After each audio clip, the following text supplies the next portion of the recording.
auras. What the fuck are they? Are they real? Who has them? Who doesn't? As well, their history, meaning, and purpose.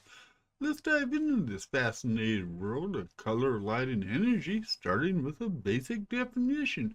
Defined as a distinct quality or atmosphere that surrounds someone, like an aura of secrecy. But wait a minute, that isn't what I want to talk about, because we all know about shit like sexual tension between two people. And yeah, that too is an aura, according to this definition. But what I want to talk about are the weird auras, the color auras, or spiritual auras.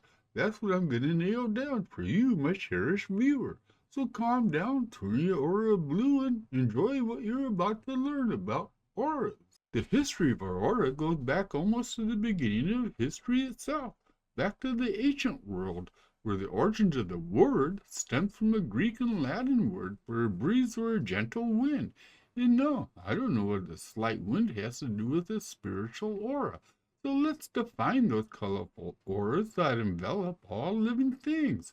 And the best way to do that is by telling you that a spiritual aura is a colorful, layered field of electromagnetic energy that surrounds all living things. And yes, all living things have an aura. Plants, dogs, cats, and you, but not rocks. And with that said, some rocks do have some kind of energetic field that surrounds them and is even measurable. So we should ask, is our spirit aura measurable? And the scientific answer to that is no, not really. Yet we can measure things like brain waves, the electrical signals of your heart, as well as small electrical currents that run through our physical bodies. Hell, we can even measure what is known as a dynamic frequency response, and that is how certain organs and parts of our body respond to certain mechanical vibrations. So, as far as actually measuring a spiritual aura, no, that can't be done. At least that is what the science says. And in fact, now is a good time to tell you what science thinks of spiritual auras. And yeah, science doesn't lead any credence to spiritual or mystical auras, saying that there is no empirical evidence for them, along with claiming that people who do see them suffer from eternal brain processes, which isn't necessarily saying you're fucking crazy, but that you might be suffering from what's known as synesthesia, a condition where the sensory pathways of your brain are cross-wired. Or perhaps science says that what you see is a mere optical illusion. In worst case of all, science says that those who see our auras might have some kind of medical condition. But know that those who believe offer up their own evidence of proof that auras exist. That proof lies in their own perception, intuition, and sensations in the form of their claimed abilities to alter their consciousness to higher the frequencies, so that they are aware of the energies that are surrounding them. So yeah, some people claim they can actually see a person's aura, and then there is Kirlian photography. Kirlian photography is used to photograph coronal discharges in high electrical voltages, and believers point out that the colors seen surrounding a human or any living thing in a Kirlian photo are proof of the existence of auras.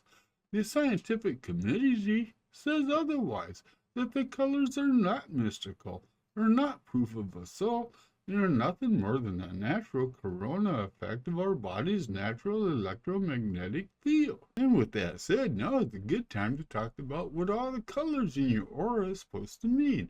And what they represent is, of course, your very own and personal energy field. The colors of your aura reflect all kinds of things about the energy of you and your relationship to what is known as a chakra. And I'm not going to spend a shitload of time explaining what a chakra is, at least not in this video, but I will say that you have 7 of them placed throughout your body.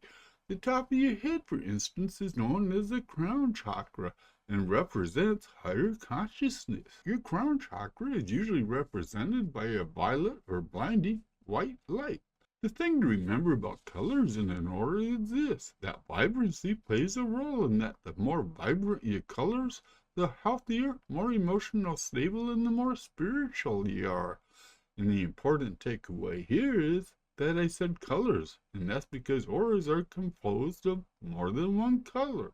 Red means strength, orange gives way to creativity, yellow means intelligence, and green, growth and love.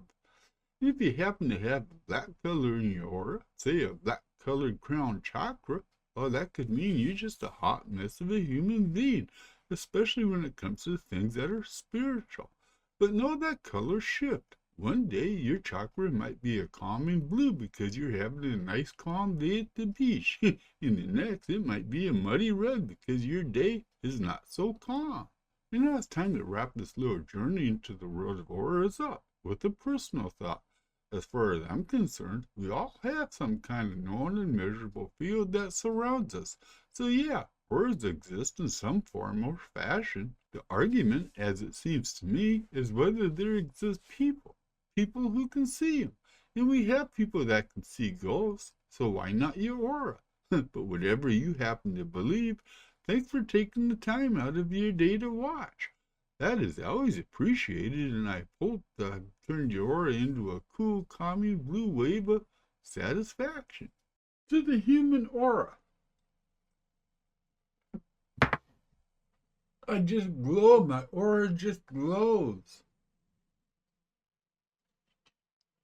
What more do you want me to say? This was a fun video to do. I learned a lot.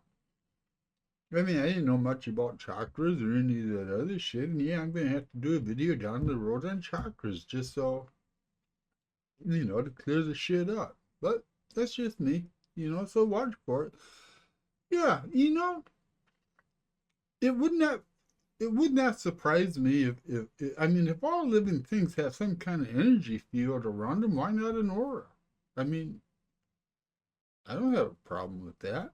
And yeah, if we have people that see ghosts and are in tune with shit like that, okay, at least ways they claim they are. Yeah, I'm open to it. Yeah, auras. Okay, yeah, I don't know. Sometimes I just have so much fun. I get lost for words, and that's where I'm at right now. I had so much fun doing this video, I'm just at a loss for words. So I'm gonna calm my aura down. Yeah, I'm gonna calm that aura down. It'd be interesting. I just happen to think about it. What an aura would look like to a person that was, yeah, we know angry would be red, but if a person was really meditating, really into meditation, would that be like a blue or purple? Yeah, I don't know. I'm just talking shit, wasting your time. So I'm out of here. Thanks for watching. Out of here.